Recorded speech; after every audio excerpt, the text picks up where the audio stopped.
Apa kabar murid-murid? Selamat kembali kepada channel saya dan bersama saya pada episod ini. Bagaimanakah teknik permainan bola kamu? Adakah ia sudah berkarat ataupun ia masih hebat? Nama saya Mr. Q dan hari ini kita akan ulang kaji tentang topik pengaratan. Saksikanlah. Baiklah, hari ini kita akan ulang kaji tentang topik pengaratan. Okey, mula-mula kita kena ingat pengaratan ada 3 nota yang penting. 3 nota yang penting. Pertama, karat merupakan selaput perang kemerahan yang terbentuk di atas permukaan besi. Okey, kalau ini besi, dia menyelaputi permukaan besi.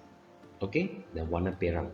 Kedua, hanya objek yang diperbuat daripada besi akan berkarat. Okey, kalau diperbuat daripada aluminium tak akan berkarat, kalau diperbuat daripada kuprum tak akan berkarat. Apa tu cikgu cakap ni? Besi ialah sejenis logam. Dalam dunia ni ada banyak jenis logam. Okey, dan besi salah satu daripadanya.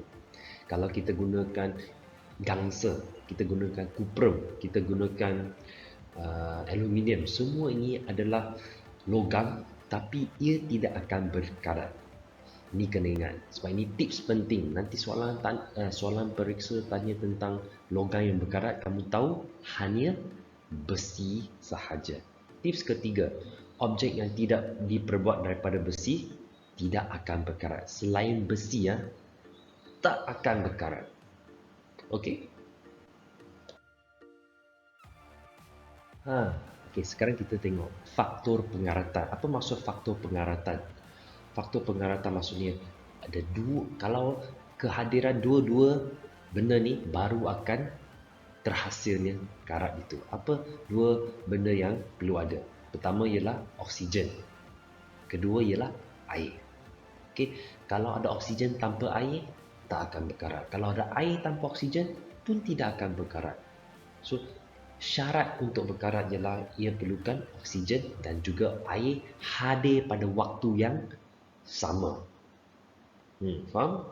Okey, sebagai contoh, kita nak buat ayam kicap. Mesti ada ayam, mesti ada kicap, baru boleh jadi ayam kicap. Kalau ada ayam tanpa kicap, tak akan jadi ayam kicap. Okey, so ini contoh saja. So faktor pengaratan dua ni, kehadiran oksigen dengan kehadiran air. Dua-dua ni mesti ada, baru boleh berkarat. Okey, ini adalah satu eksperimen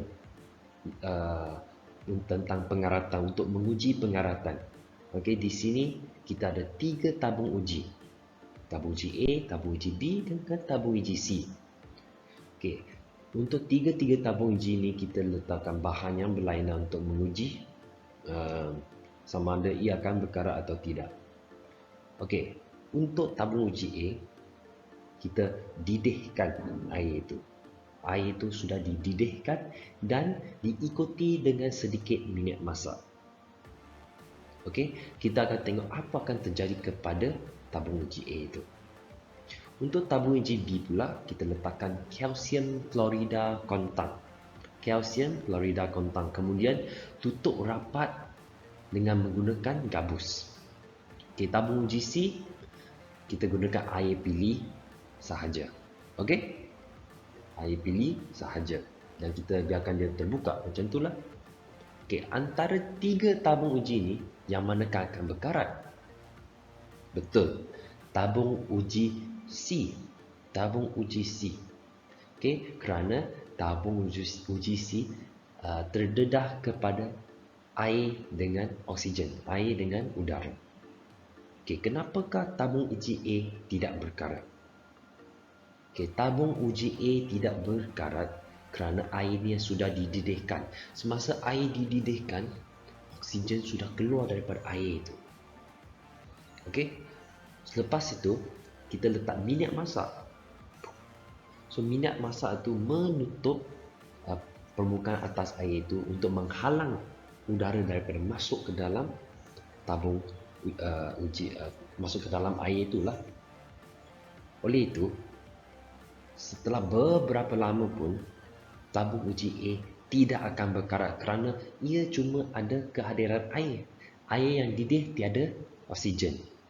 Okey, boleh ingat? Okey. Untuk tabung uji B, kita ada kalsium klorida kontang ini. Apa fungsi kalsium klorida kontang ini? Yes, untuk menyerap air. Okey, fungsi dia adalah untuk menyerap air. So di sini, kalau dalam udara kita ada oksigen, ada karbon dioksida, ada wap air. So apa fungsi kalsium klorida kontang ini? Dia menyerap wap air dalam sekeliling udara kita. Oleh itu, apa yang tinggal di dalam tabung uji B ialah oksigen saja. Tiada air di dalam dia.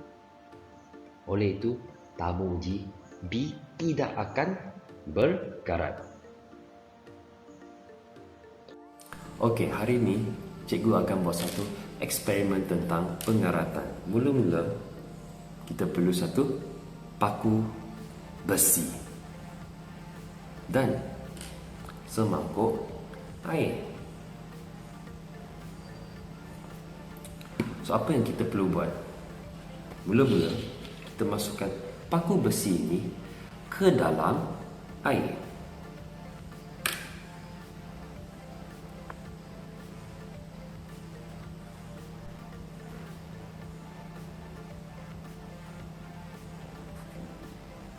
Sekarang kita perhatikan paku besi ini.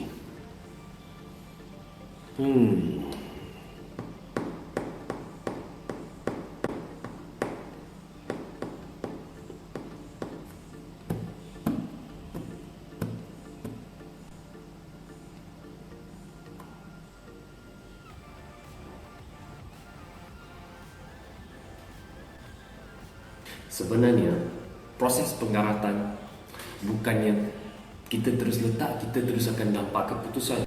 Ia satu proses yang lama. Kita akan nampak paku ini berkarat mungkin selepas 2 minggu.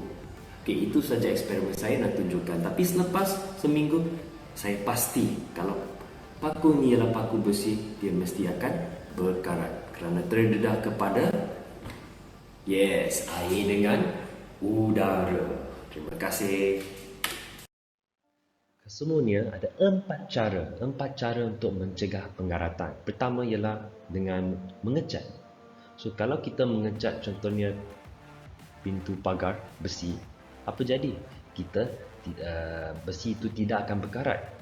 Okey, sebab udara dengan air tidak dapat menyentuh permukaan besi itu.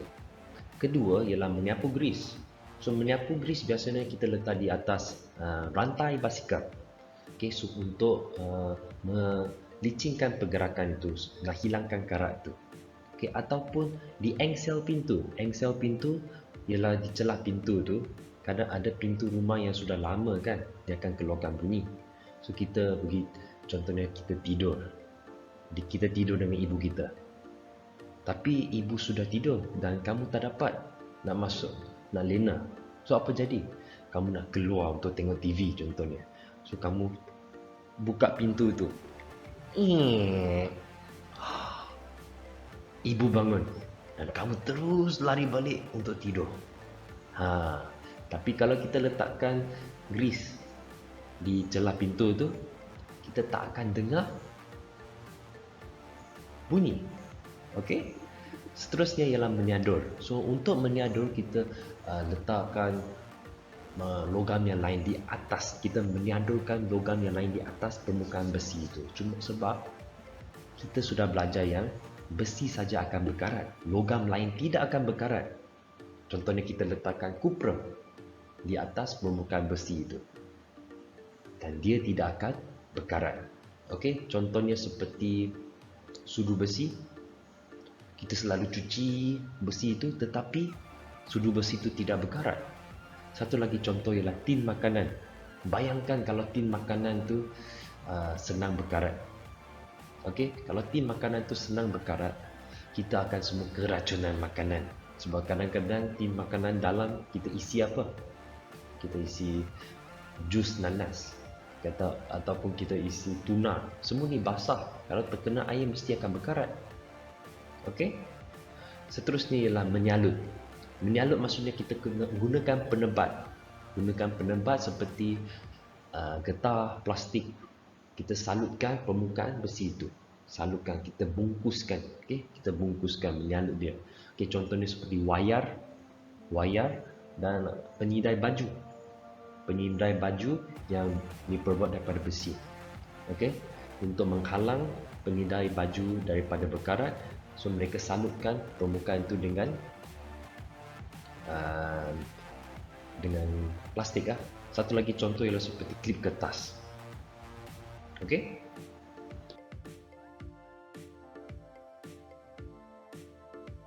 Okey, seterusnya kita akan tengok kepentingan mencegah pengaratan. Tengok dua gambar ni.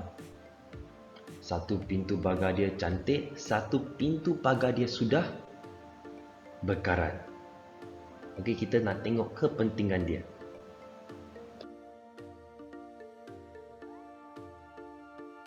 Alright. So, kesemuanya ada 4 kepentingan. 4 kepentingan mencegah pengaratan. Pertama ialah kita nak barang kita nampak bersih dan cantik. Tengoklah kereta itu. Kamu rasa kamu nak ayah kamu pandu kereta ni keluar jalan-jalan tak? Okey, tak nak kan, sebab kotor, bodoh. So kita mesti pastikan ia dicat. Okey, sebab apa kita nak ia bersih dan cantik. Kita nak ia tahan lama. Kalau kereta ni, tengok kereta ni, dia tidak akan tahan lama. Sebab benda yang sudah berkarat, dia senang nak patah, senang nak rosak. Okay, kalau satu tangga yang sudah berkarat, kamu pegang, kamu tiba-tiba jatuh, patah, senang nak patah. Kalau ia sudah berkarat, besi dia sudah berkarat lama. Okay, dan selamat digunakan ialah poin yang ketiga, selamat digunakan. Okay, apa maksud selamat digunakan? Selamat digunakan maksudnya kalau kita terkena tercedera dengan paku besi yang sudah berkarat, kita perlu terus pergi ke hospital kerana kita akan diserang penyakit tetanus. Okay, diserang penyakit tetanus. So kita kena jaga-jaga. Jangan biarkan benda yang berkarat di dalam rumah.